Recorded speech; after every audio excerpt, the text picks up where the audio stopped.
Olá, que bom estarmos de volta juntos no programa Família em Foco, um programa da Igreja de Deus no Brasil, na região Centro-Oeste, através do Departamento Regional de Família, e que busca colocar o tema família em discussão na vida de nossos membros, na vida de você que é cristão e dos ministros que querem de algum modo valorizar esse tema. Incentivamos isso.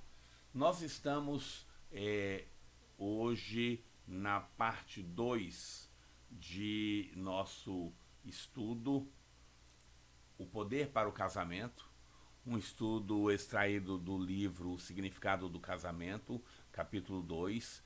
O livro é de Timothy Keller com Cat Keller, né? E a ideia é que nós estejamos nos alimentando do que ele ensina, e claro que tem sempre uma pitada aí da nossa personalidade, né?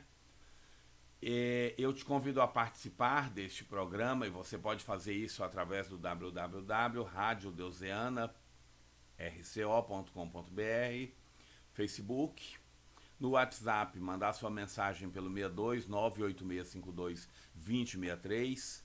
Também vai encontrar o conteúdo da rádio no Instagram e mandar seu e-mail pelo radioidbweb@gmail.com.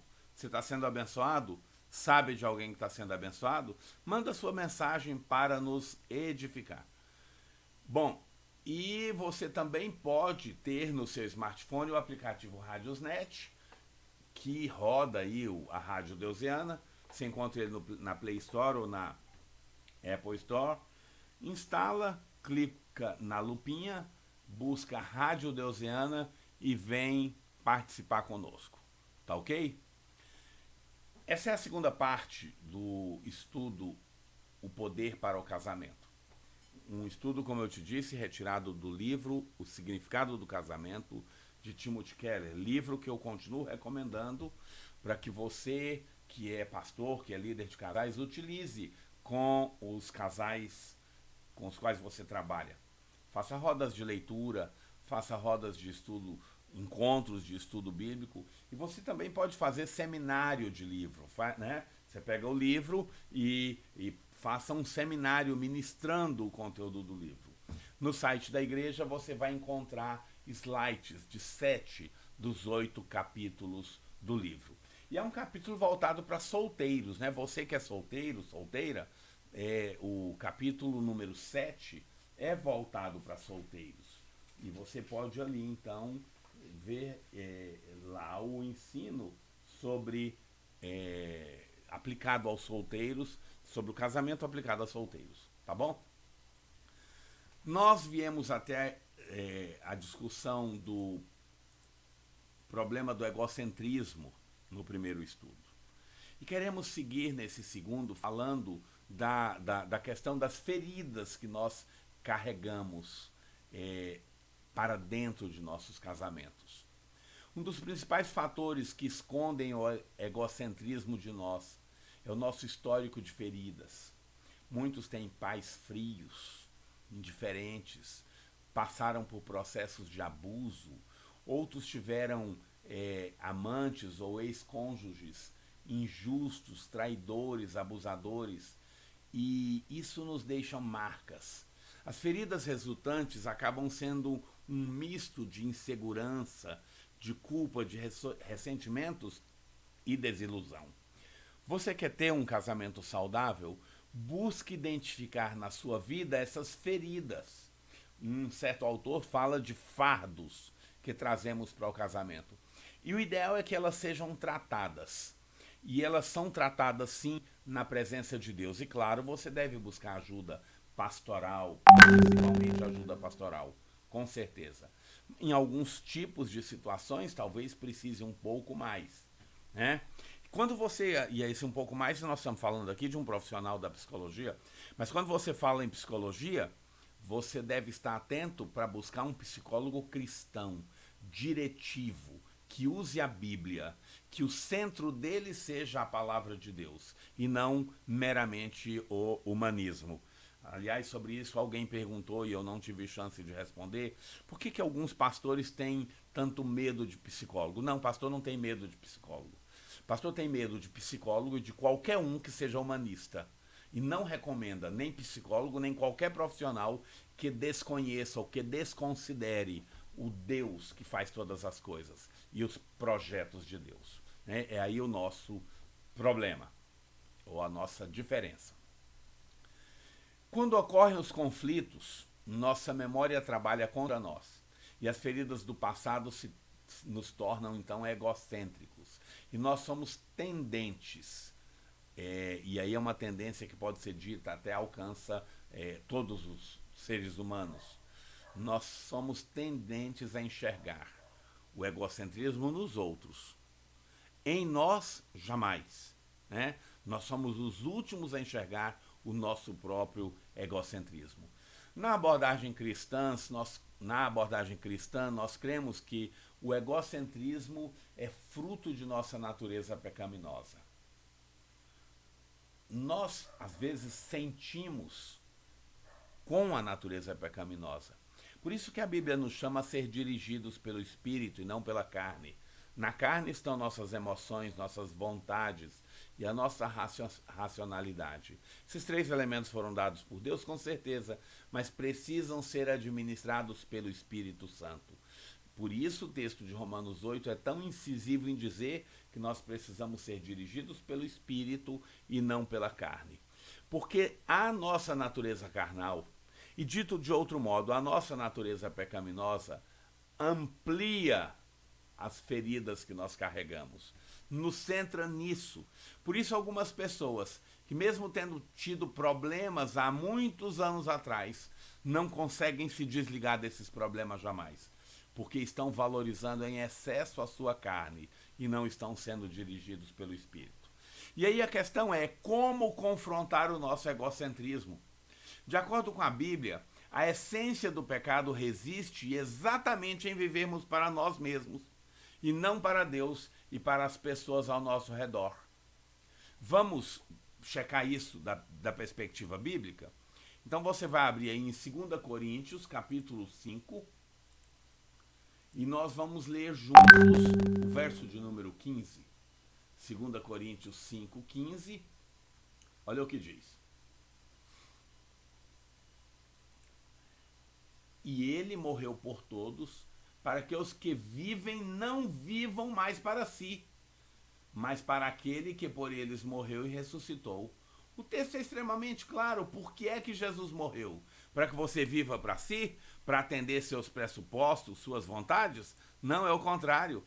Para que você não mais viva para si. Porque o conceito é de que você morre com Cristo. Morto não tem vontade. Morto não vive para si. Então agora você vive para atender a Jesus Cristo.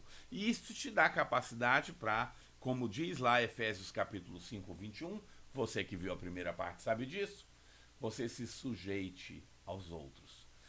Todos precisam ser tratados com bondade e respeito, especialmente os que foram feridos, não há dúvida sobre isso, pois são extremamente sensíveis a qualquer indelicadeza. Mas todos precisam ser desafiados a enxergar que seu egocentrismo não foi causado pelas pessoas que as magoaram. Foi apenas agravado pelo abuso, porque esse egocentrismo foi causado pela natureza pecaminosa. Então, nós precisamos fazer algo a respeito, cada um de nós, pois do contrário nós vamos permanecer profundamente infelizes para sempre.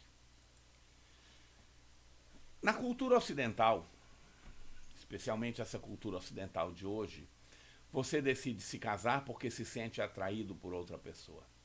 Você acredita que a outra pessoa é maravilhosa, então diz, encontrei uma pessoa maravilhosa, vou me casar com ela. Mas passado um tempo, esse tempo pode ser 1 ou 2 anos, pode ser 1 ou 2 ou 3 meses, 3 coisas costumam acontecer. A primeira dessas coisas, você começa a descobrir o quão egoísta a pessoa maravilhosa que você escolheu é. O quão egoísta o outro é. É a primeira coisa que você vai descobrir. Por quê? Porque o normal é isso. Principalmente se nós não estamos falando de pessoas que estão cheias do Espírito de Deus. Ela vai se manifestar egoísta, querendo que o seu interesse seja atendido. A segunda coisa é que você vai descobrir que a pessoa maravilhosa está passando por uma experiência parecida e começa a dizer que é você quem é egoísta, né? Você descobre que ela é egoísta, agora você percebe que ela descobriu que você também é egoísta. E aí a terceira coisa é que, embora você reconheça em parte que de fato você é egoísta, você vai chegar à conclusão de que o egoísmo do seu cônjuge é mais problemático do que o seu. E aí a gente fica com a seguinte necessidade: nós precisamos confrontar esse egoísmo, a começar pelo nosso. Nossa bagagem de sofrimento vai tentar nos levar a minimizar a gravidade de nosso próprio egoísmo. Mas se você é sensato, está compreendendo aqui o que estamos discutindo, você vai avançar para corrigir isso. Porque você, na verdade, diante desse tipo de situação, de confronto aí de egoísmos, você tem duas alternativas. Uma delas é que você pode concluir que a sua bagagem de sofrimento é realmente muito maior, muito mais relevante, muito mais importante que o seu próprio egocentrismo, e decidir que, se seu cônjuge não entender os seus problemas e não cuidar de você e não se entregar a você como você entende que deve ser, esse relacionamento de vocês não vai dar certo. E aí eu preciso dizer, não vai dar certo mesmo. Por quê? Porque seu cônjuge também tem sua carga de egocentrismo. O que acontece na sequência? Ou é um distanciamento emocional que culmine num divórcio, ou quem sabe um distanciamento emocional que vai criar uma relação diplomática. Vai haver um cessar-fogo depois de demoradas negociações. E aí vão haver coisas que seu cônjuge faz e que você detesta, mas pela negociação, pelo viver diplomático, você vai parar de se queixar dessas coisas, desde que ele pare ou ela pare de se queixar das coisas que ela detesta em você. Ou ele detesta em você, né? E aí ninguém faz mudanças, cada um continua com seu egocentrismo em uma distância emocional. E muitos casais adotam essa prática. E até vivem muitos anos juntos. E as pessoas olham e falam assim: nossa, que bonito, eles estão fazendo bodas de ouro, 50 anos juntos. Mas quando chega a hora de tirar a foto das bodas de ouro, o beijo será forçado. Porque a vida foi forçada. Foi uma vida sem comunhão. Muitos casamentos são assim. Relações meramente diplomáticas, mas sem qualquer alegria, sem qualquer afeição. São sócios no negócio do casamento, mas não vivem juntos. A outra alternativa é você tomar a decisão de considerar seu próprio egocentrismo, entendê-lo como um problema fundamental e tratá-lo de modo mais sério do que trata o egoísmo do seu cônjuge. Você não tem controle sobre o seu cônjuge, você tem o controle sobre você. E aí, se você toma a decisão de tratar esse seu egocentrismo, então você tem alguma chance. Só você tem completo acesso a seu egoísmo. Só você é inteiramente responsável por ele. Se cada um dos cônjuges disser: vou tratar do meu egocentrismo como o principal problema do meu casamento, então vocês têm a perspectiva de um casamento excelente. Mas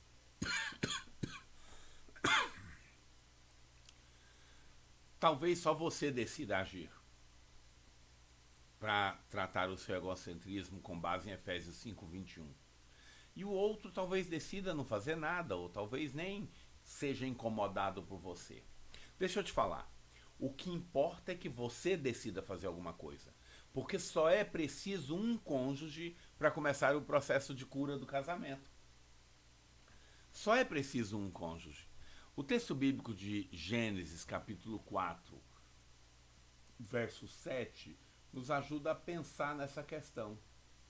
É a palavra dita por Deus Deus a Caim em uma sessão de aconselhamento, e a gente lamenta dizer que é uma sessão de aconselhamento que não deu certo. Deus diz: se fizeres bem, ou se bem fizeres, não haverá aceitação para ti, e se não fizeres bem, o pecado jaz à porta, e para ti será o seu desejo, e sobre ele dominarás. Deixa eu colocar a versão King James para você. Se procederes bem, não é certo que serás aceito. Entretanto, se assim não fizeres, sabe que o pecado espreita a tua porta e deseja destruir-te. Cabe a ti vencê-lo. Então a ideia bíblica a partir desse texto é que o seu pecado precisa ser vencido por você. O seu egocentrismo precisa ser vencido por você. Porque se você não vencer o seu egocentrismo, esse seu pecado vai te destruir. É importante entender então que o princípio do ego em sua vida é o pecado que está à sua porta. E ele quer dominá-lo, atacá-lo, devorá-lo. Cabe a você tomar uma atitude. Deus pede que você negue a si mesmo, que você se perca a fim de se encontrar. Só é preciso um cônjuge para começar o processo de cura. Entenda isso. Pratique isso. Se tentar fazer esse processo acontecer, essa cura acontecer, sem a ação do Espírito e sem crer em tudo que Cristo fez por você, abrir mão de seus direitos e desejos só vai causar mais irritação e endurecimento. Tentar priorizar o outro sem que o Espírito de Deus te capacite a isso vai te levar a um entendimento incorreto e provavelmente em algum momento você vai explodir e não vai aguentar o seu casamento. Mas se isso ocorrer em Cristo e com o Espírito, isso vai resultar em libertação. É preciso tirar o foco de si próprio e entender que em Cristo suas necessidades serão supridas. Sendo assim, você não precisa esperar que seu cônjuge seja seu salvador ou salvadora. Por isso, Paulo afirma que devemos nos sujeitar uns aos outros no temor de Cristo. É o que está lá em Efésios 5:21. Você já viu isso comigo na parte 1 desse estudo. No temor de Cristo. Não é sem o temor de Cristo. E nós devemos ter cuidado com cada detalhe que a Bíblia apresenta, porque ela é um guia excelente para nossas vidas. No temor significa, na Bíblia, se deixar ser sobrepujado, ser dominado por algo. Então, o temor de Cristo é que Cristo possa te sobrepujar, te dominar, que você tenha aquele temor reverencial. Temer o Senhor é ser tomado de espanto diante da grandeza de Deus e do seu amor. Por isso, quanto mais experimentamos a graça e o perdão de Deus, mais sentimos reverência. Essa reverência que nos faz estremecer e nos faz nos maravilharmos diante da grandeza de tudo o que Deus é e fez por nós. Esse temor de Cristo vai nos dar a capacidade de nos curvar ao outro. Paulo diz que o amor de Cristo nos motiva, nos constrange. Isso está em 2 Coríntios 5:14. Somente o temor do Senhor Jesus nos liberta para servirmos uns aos outros. Vamos dar uma olhada nisso lá no texto bíblico de Romanos, capítulo 5. Romanos, capítulo 5. Nós vamos ver 2 versos, verso 1 e depois o verso 5. Deixa eu colocar na tela para você. Portanto, havendo sido justificados pela fé, temos paz com Deus por meio de nosso Senhor Jesus Cristo. Verso 5. E a confiança não nos decepciona, porque Deus derramou o seu amor em nossos corações e por meio do Espírito Santo Ele mesmo nos outorgou. Então, em Cristo, nós temos a possibilidade de nos encher do Espírito.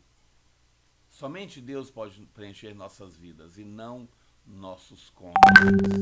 Enquanto Deus não ocupar o devido lugar, enquanto Deus não ocupar o devido lugar em minha vida, enquanto Deus não ocupar o devido lugar em sua vida, nós vamos estar sempre nos queixando de nossos cônjuges. Ah, ele não nos ama, ou ela não nos ama, não nos respeita, não me apoia como deveria, né? Não me tem na importância que deveria. Isso é coração fatigado, isso é coração sem Deus que vive essa necessidade tremenda. O poder para o casamento está em você ser cheio de Deus. E aí, a ideia bíblica é que você cresça no temor do Senhor. A alegria e a admiração diante do sacrifício e do amor de Cristo vai ser a motivação para que nós nos sujeitemos, amemos e sirvamos ao outro. Lá em Filipenses capítulo 2, o apóstolo Paulo afirma que devemos considerar os outros melhores que nós mesmos, como Cristo, que ao vir ao mundo não se apegou à sua superioridade. Antes, no caso de Cristo, ele desceu, esvaziou-se da sua glória e nos serviu, a ponto de morrer por nós. Como resultado desse temor, dessa plenitude do Espírito, você então vai poder se voltar a seu cônjuge e começar a servir o seu cônjuge.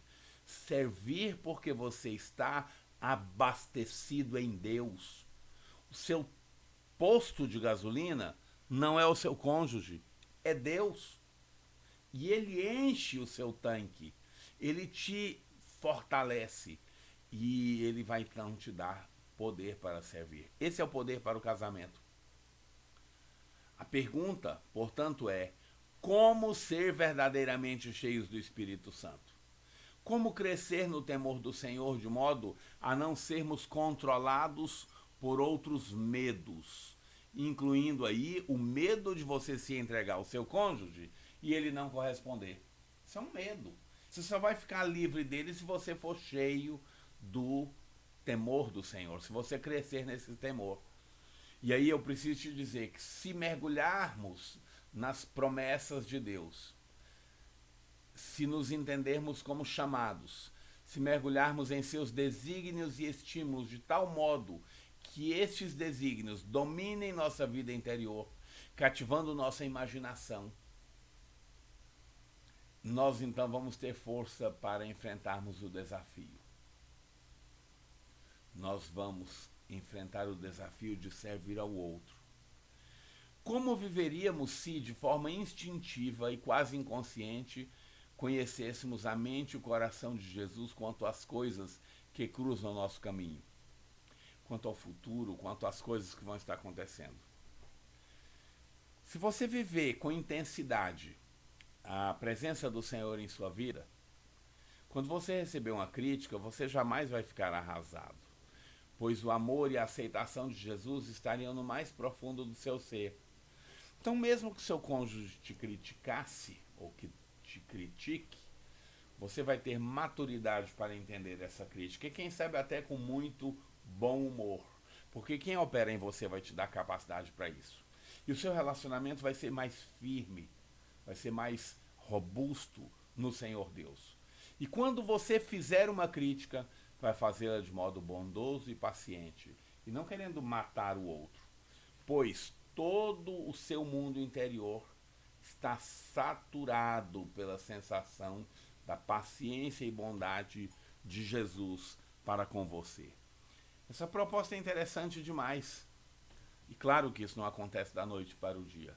Exige anos de reflexão, de oração disciplinada, de leitura e estudo da Bíblia, incontáveis conversas com amigos que possam acrescentar valores em sua vida, de adoração dinâmica com outros cristãos. Então nós vamos poder chegar a um ponto de o Evangelho habitar em nós de modo rico, como diz Colossenses 3,16. Habitará ricamente em vós o Evangelho do Senhor, e encontraremos poder para servir, poder para fazer e receber críticas de forma correta, para não esperar que o nosso cônjuge ou casamento supra todas as nossas necessidades e cure todas as nossas feridas, até porque nós vamos tê-las supridas e curadas no Senhor Jesus Cristo. Existem duas formas de amar, e é muito interessante que nós nos apliquemos a considerar isso, e eu vou colocá-las no texto, na tela, para que possamos juntos refletir sobre essas duas formas de amar. Veja aí. A primeira está nesse quadro em verde, a segunda no quadro em vermelho. E esse texto foi extraído e traduzido, né, do O Torrão e o Seixo, uma poesia em inglês. Por isso, em português, ela não vai ter muito vínculo com... não vai ser muito agradável da perspectiva sonora, né? A primeira forma, o amor não procura a si mesmo agradar, nem por si mesmo tem qualquer preocupação, mas por outro, de seu conforto abre mão, e do desespero do inferno pode um céu criar. Ou seja, para uma pessoa que ama do jeito devido, do jeito correto, mesmo que as coisas não estejam muito boas, mesmo que hajam muitos problemas, o amor cria um céu. O amor cria um ambiente de apoio, um ambiente que compensa todas as dificuldades. E um cônjuge vai cuidar do outro, de modo que mesmo nos momentos de dores, de desesperos, um céu vai ser criado. Mas tem o outro jeito. E o outro jeito é esse que está em vermelho. O amor procura somente a si mesmo agradar. E ao fazer do outro prisioneiro encontra prazer. Alegra-se ao ver o outro o seu conforto ceder. E não obstante o céu, pode o inferno criar. Ou seja, quando um cônjuge vive o conceito egoístico acima de qualquer outra coisa, mesmo que eles tenham tudo para viver em plena felicidade, vai haver a criação de um inferno. E aquele casamento vai ser terrível, vai ser muito dolorido, muito difícil de ser seguido. A única forma de não sacrificar a alegria e a liberdade de seu cônjuge no altar de suas próprias necessidades é voltar-se para o amante supremo da sua alma, que é Deus. Jesus verdadeiramente, do desespero do inferno, pode um céu criar. E nós podemos nos apropriar desse céu e ser fortalecidos pelo amor de Deus em sua alma. E aí você vai poder entregar-se a seu cônjuge para servi-lo com amor. Nós amamos porque ele nos amou primeiro, diz 1 João 4,19. Esse, queridos, é o poder para o casamento. O poder para o casamento é, então, em síntese, a sua capacidade de se submeter ou de se sujeitar uns aos outros, inclusive ao seu cônjuge, e de amá-lo, não de forma egoística, mas amá-lo com intensidade, procurando primeiro o bem-estar do outro. Você, mulher, porque é submissa a seu marido. Você, homem, porque ama a sua mulher e coloca ela acima de você próprio e busca em todas as decisões agir para o bem da sua esposa. Quando você consegue compreender que isso é possível em Deus, você então vai viver a alegria de um casamento bem-sucedido. Tá bom? Vá lá, adquira esse livro. Para você que é ministro da igreja, ele está à sua disposição no escritório regional. Né? Claro que com algum tempo ele não vai estar mais à disposição. Se você está vendo esse vídeo já há muito tempo de sua gravação, de ele ter sido colocado à sua disposição, então, claro, vá às livrarias, compre esse livro, estude, faça mesa de discussão sobre o livro na sua igreja, na sua comunidade. Com certeza ele vai te abençoar muito, tá bom? Viva para Deus. Ah, detalhe, deixa eu te dizer, esse vídeo está à disposição sua no Facebook, no YouTube. Curta, clique, compartilhe, mande o link para outras pessoas, quem sabe através de você, desse vídeo, outras pessoas e outros casamentos não serão abençoados, tá bom? Repito, viva para Deus.